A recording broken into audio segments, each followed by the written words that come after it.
یاد رکھ یہ جو آزمائشیں ہوتی ہیں، یہ جو تکلیفیں ہوتی ہیں، یہ جو تھوڑے سے مشکل حالات ہوتے ہیں، حضرت یونس علیہ السلام کی دوستی ہوگی حضرت جبریل امین سے، جناب جبریل ملنے آئے، حضرت یونس علیہ السلام فرمانے لگے جبریل میرا دل کرتا ہے مجھے اس بندے کی ملاقات کرا جو اللہ کا سب سے زیادہ عبادت گزار بندہ ہے۔ حضرت جبریل امین لے گئے دور دور فلسطین کے علاقے میں، اور لے جا کر ایک بندے سے ملاقات کرائی جس کی دونوں آنکھیں بھی کوئی نہیں تھی، دونوں بازو بھی کوئی نہیں تھی، دونوں پیر بھی کوئی نہیں تھی، اور اس بندے کی زبان پر لفظ بڑا کیا جاری تھے، یا اللہ تیرا شکر ہے، یا اللہ تیرا، بول کے کہیے یا اللہ تیرا، اے اللہ تیرا شکر ہے، شکر شکر کر رہا تھا۔ حضرت جناب سیدنا یونس علیہ السلام کہنے لگے میں نے تجھے عبادت گزار کو ملانے کو کہا تھا، تو کہاں لے آیا؟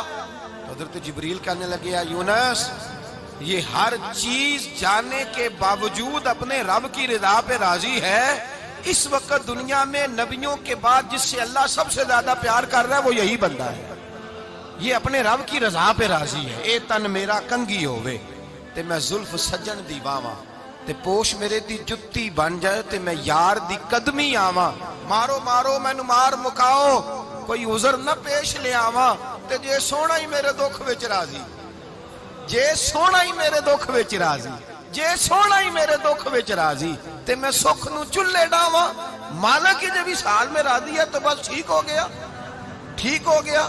وصل اچھا ہے نہ فراق اچھا ہے، بس جس حال میں محبوب رکھے وہی حال اچھا ہے، بس جس حال میں انہوں نے رکھا بات ٹھیک ہو گئی۔ اس میں اب انسان شکوہ کرتے پھرے کہ یہ کس طرح ہے وہ کس طرح، اپنے آپ کو مطمئن رکھا ہے۔ مشکل کے بعد جو آسانی حضرت لقمان حکیم، ان کے نام پر قرآن مجید کی پوری سورت ہے۔ حضرت لقمان حکیم علیہ رحمہ آپ اپنے بیٹے کو نصیحت کر رہے تھے، کہنے لگے بیٹا کو مشکل آئے تو گھبرانا نہیں، کوئی مشکل آئے تو کرے بیٹوں کو سمجھ آ جائے کہ مشکل آئے تو، سمجھ آ رہی ہے بات کی، مشکل آئے تو، اور کیا خوبصورت جملے، بیٹے کو بٹھا کے کہتے ہیں بیٹا چھوٹی مشکل آئے گی تو اللہ بڑی مشکلات آسان کر دے گا، سمجھو چھوٹی مشکلات آئیں تو اللہ نے بڑی مشکلیں اس نے آسان کر دی۔ اور آپ کو بتاؤں اصل انسان ہوتا ہی وہ ہے جو مشکلوں میں جینے کا ڈھب سیکھ جاتا ہے، وہ بن جاتا ہے جو کرب کے حالات میں جینے کا سلیقہ سیکھ جائے۔ اپنے بچوں کو یہ سمجھانا، حضرت لقمان بیٹے مشکل آئے تو گھبرانا نہیں، بڑی کو ٹال دیتی ہے، وہ نیکی کا اور آسانی کا پیش خیمہ ہوتی ہے، اللہ اس کے بعد آسانی سمجھا رہے ہیں۔ کچھ دنوں کے بعد کہنے لگے آؤ فلاں اللہ کے نبی کی ملاقات کو چلے، فلاں نبی علیہ السلام سے ملنے چلتے ہیں، اس زمانے میں جو نبی تھے ان سے ملنے چلے گئے۔ بیٹے کو بات یاد تھی، گھوڑے پہ بیٹھے، امام ابن جوزی نے اس کو لکھا ہے، گھوڑے پہ بیٹھے تھے دونوں کے پاس گھوڑے تھے، اب رستہ بہت زیادہ تھا، کھانا ساتھ لے لیا، پانی ساتھ لے لیا، رستہ لمبا تھا، صحرا کا علاقہ تھا۔ جب جانے لگے تو اتنی سخت گرمی ہوئی کہ گھوڑے بھی بے ہوش ہونے لگے، اچانک ایسی گرم لو چلی کہ گھوڑے بھی، اب دونوں باپ بیٹا جو تھے وہ بڑی جوش میں تھے کہ جانا ہی جانا ہے، گھوڑے سے اتر کر کے پیدل چلنے لگے۔ اب پیدل چلتے چلتے ذرا آگے گئے تو گرمی میں جتنا بندہ پیدل چلتا ہے اتنا پیاس بھی زیادہ لگتی ہے، تو پانی پیتے رہے، کھانا کھاتے رہے، کھانا پانی بھی ختم ہو گیا۔ تھوڑا آگے چلے نا، اس قدر تکلیف بڑھی کہ حضرت جناب لقمان کے بیٹے کے پیر کے اندر ایک ہڈی پیوست ہو گئی، اتنی بڑی ہڈی تھی وہ اندر ہی چلی گئی، پیر خون کے فوارے گرنے لگے، بیٹا بے ہوش ہو گیا۔ حضرت لقمان اس کے سرانے بیٹھے تو بیٹا تھا نا، آنکھوں میں آنسو آ گئے۔ بیٹے نے آنکھ کھولی تو کہنے لگا ابا جی آپ تو صبر کرنے والے ہیں، آپ رو رہے ہیں؟ فرمایا بیٹے میں کیا کروں، میرے سینے میں جو دل ہے وہ ایک باپ کا دل ہے، تو باپ جو ہوا تیرا، تیری دکھ پر رونا آیا، بڑی مشکل سے دانت کے ساتھ ہڈی نکالی، ہڈی نکلی تو خون بھی چلا۔ صاحب زیادہ کہنے لگا حضور آپ نے تو کہا تھا ہر مشکل کے بعد آسانی ہوتی ہے، اور چھوٹی مشکل دے کے اللہ بڑی سے بچا لیتا ہے، تو ہم تو اچھے کام چلے تھے، مشکل پہ مشکل، مشکل پہ مشکل، یہ کیا ہے؟ حضرت لقمان کہنے لگے بیٹا نہ تو رب کی حکمتوں کو جانتا ہے نہ پوری طرح میں جانتا ہوں، لیکن جو میں نے کہا تھا وہ بات سچی ہے، فَإِنَّ مَعَ الْعُسْرِ يُسْرًا إِنَّ مَعَ الْعُسْرِ يُسْرًا، اللہ ہر مشکل کے بعد آسانی عطا فرمائے گا، اور فرمایا میرا ایمان ہے کہ ضرور عطا فرمائے گا۔ یہ بات کہہ رہے تھے کہ سامنے سے دھواں اٹھا، اتنا سخت دھواں اٹھا کہ آپ نے سوچا شاید وہاں آبادی ہے وہاں جاتے ہیں، وہاں چلنے لگے تو پیچھے سے کسی نے آواز دی ٹھہر جاؤ رکو، وہیں رک گئے. تھوڑی دیر گزری تو کہا رک جاؤ. جب رکے تو ایک بولنے والا بولا، کہنے لگا تمہارے لیے تھوڑی دیر کے بعد جانوروں کا بندوبست کر دیا جائے گا، کھانے کا بھی بندوبست ہو جائے گا، بچے کا پیر بھی صحیح ہو جائے گا، چلے جانا لیکن ذرا ٹھہرو. حضرت لقمان کہنے لگے بولنے والے تو کون ہے؟ تو کہنے لگے میں اللہ کا فرشتہ ہوں، میں اللہ کا فرشتہ ہوں. کہا اللہ کے فرشتے اور یہ سارا کچھ کیا ہے؟ تو فرشتہ کہنے لگا اصل بات یہ ہے کہ سامنے بستی پر مجھے عذاب نازل کرنے کا حکم ملا تھا، آپ بڑی تیزی سے آ رہے تھے، میں نے رب سے دعا کی کہ اللہ اس باپ بیٹے کی غلطی کوئی نہیں، مہربانی فرما. رب نے پہلے آپ کو صحرا میں الجھایا، پھر میری دعا کی برکت سے آپ کے گھوڑے ٹھہر گئے، پھر میری دعا کی برکت سے آپ کا پانی ختم ہوا، پھر میری دعا کی برکت سے آپ کے بیٹے کو زخم آیا، پھر میری دعا کی برکت سے سامنے سے دھواں اٹھا.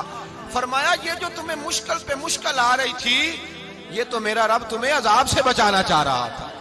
یہ جو تمہیں مشکل پر مشکل آ رہی تھی تو میرا مالک تمہیں عذاب سے بچا رہا تھا، تم سمجھ نہیں رہے تھے. حضرت لقمان نے بیٹے کی طرف دیکھا تو بیٹے کہنے لگے ابا جی بات بالکل سچی ہے، افضل الذکر لا الہ الا لا الہ الا، اور پھر پڑھنے لگے حسبنا اللہ و نعم الوکیل نعم المولا و نعم النصیر. یہ ورد ہونے لگے. بھائی جب تجھے مشکل آتی ہے، آزمائش آتی ہے، تو اس وقت سمجھتا ہے پتہ نہیں میرے ساتھ کیا بننے لگا ہے. اللہ تبارک و تعالیٰ چھوٹی مشکل دے کے تجھے بڑی سے محفوظ رکھتا ہے، چھوٹی بیماری دے کے تجھے بڑی سے محفوظ رکھتا ہے. بلکہ میں ایک دفعہ ایک تکلیف میں ایک آزمائش میں مبتلا ہو گیا تو میں نے اپنے حضرت سے کہا کہ حضور سارے دکھ کٹھے ہی آ گئے، کیا کیا جائے؟ تو آپ فرمانے لگے بڑے خوش نصیب ہو، جوانی میں اللہ نے دکھ دے دیے، بڑھاپے میں آئے تو برداشت نہیں ہوتے. یہ تو بڑے وقت پہ آ گئے، شکر ادا کرنا چاہیے. اس زمانے میں برداشت نہیں ہوتے، اب آسانی ہے، ان کو برداشت کرو، ہمت کرو. میرے بھائی یاد رکھیں آزمائشیں تکلیفیں آپ کو بڑا کرنے کے لیے آتی ہیں. ہم آزمائش کو برا جانتے ہیں، دکھ کو برا جانتے ہیں. دکھ تو بڑے پیارے ہوتے ہیں، یہ رونے کا سلیقہ سکھاتے ہیں، یہ اللہ کو منانے کا طریقہ سکھاتے ہیں، یہ مسجد میں جانے کا. وہ جو سکھی بندہ ہے نا، سکھی، مجھے ایک صاحب کہنے لگے دو قسم کے لوگ مدینے سے آتے، مدینہ شریف پوچھنے لگے، کہنے لگے حضرت جی دو قسم کے بندے ہیں، کچھ واپس جاتے ہوئے تڑپ رہے ہیں، کچھ تصویریں کھینچ رہے ہیں رخصتی کے وقت، فرق کیا ہے؟ تو میں نے کہا وہ جو تصویریں کھینچ رہا ہے وہ امیر آدمی ہے، اسے پتا ہے کہ میں پھر ٹکٹ لے لوں گا، مہینے کے بعد پھر آ جاؤں گا. اور یہ مدینہ چھوڑتے ہوئے تڑپ رہا ہے، یہ کوئی غریب ہے، یہ کہہ رہا ہے پتہ نہیں دوبارہ موقع ملے کہ نہ ملے. یہ دکھی ہے، یہ آزمائش میں. دکھی سکھی بندہ تو مکے جا کے نہیں روتا، وہاں بھی کھڑا ہے ڈٹ کے کھڑا. دکھی کوئی نہیں تو روئے کیسے؟ روئے کیسے؟ دکھیے دی گل دکھی آئی جانے، دکھیے دی گل. کیا خوبصورت لفظ ہے میاں صاحب کی، اور لفظوں میں حسن دیکھے. کہنے لگے دکھیے دی گل اے دکھی آئی جانے تے سکھیے نو کی خبراں، تے یار جنہاں دے موت نے مارے روندے نہیں تک تک قبراں. یہ مشکل مرحلہ ہوتا ہے، جب انسان تکلیف میں ہوتا ہے پھر اسے احساس ہوتا ہے. اور تکلیف والے کو ہی تکلیف والے کی تکلیف کا احساس ہوتا ہے. جب آپ کو اللہ مشکل دیتا ہے تو سمجھ لیں رب آسانی دینا چاہ رہا ہے. جب تیز دھوپ آتی ہے تو سمجھ لیں اللہ گرم ہوا گزار کے ٹھنڈی بارش برسانا چاہ رہا ہے. اور جب چاروں طرف سے گھٹن ہو، پنجابی میں کہتے ہیں گما لگ جائے، تو پھر سارے بول کے کہتے ہیں اب جو طوفان آئے گا وہ سخت ہی آئے گا. اس لیے کہ گھٹن جتنی زیادہ ہوتی ہے پھر فضل بھی اتنا